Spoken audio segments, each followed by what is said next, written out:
শিক্ষার্থীদের ওপর হামলাকারীদের চিহ্নিত করে বিচারের আওতায় আনার দাবিতে বিভিন্ন স্থানে বিক্ষোভ সমাবেশ করেছে শিক্ষার্থীরা। প্রোটিন, আয়রন ও ফাইবার সমৃদ্ধ প্রাণ টোস্টের আবেশে সবাই কাছে আসে। সোমবার বিকেলে বরিশাল বিশ্ববিদ্যালয়ের সামনে বিক্ষোভের সময় তাদের ধাওয়া দেয় ছাত্রলীগ। পরে নথুল্লাবাদ বাস টার্মিনালে বিভিন্ন কলেজের শিক্ষার্থীরা অবস্থান নিলে সেখানেও বাধা দেয় পুলিশ। চট্টগ্রাম নগরের চেরাগী পাহাড় মোড়ে বৈষম্য বিরোধী ছাত্র আন্দোলনের ব্যানারে বিক্ষোভ মিছিল পুলিশের বাধায় পণ্ড হয়েছে।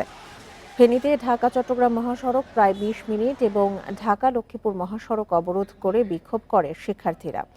এর আগে রাজশাহী বিশ্ববিদ্যালয়ের প্রধান গেট থেকে বিনোদপুর বাজার পর্যন্ত বিক্ষোভ মিছিল শেষে সমাবেশ করেছে আন্দোলনকারীরা। এ সময় সারা দেশে নিহতদের আত্মার শান্তি কামনা করা হয়। পাশাপাশি হত্যাকারীদের দ্রুত বিচার, শিক্ষামন্ত্রী, স্বরাষ্ট্রমন্ত্রী ও রাজশাহী বিশ্ববিদ্যালয় উপাচার্যের পদত্যাগ দাবি জানানো হয়।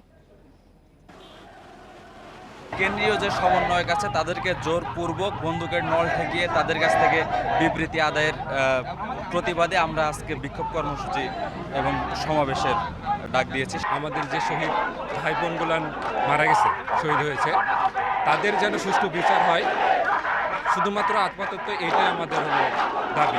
তারা তাদের যে কেন্দ্রীয়ভাবে তাদের সমন্বয়ের একত্রভাবে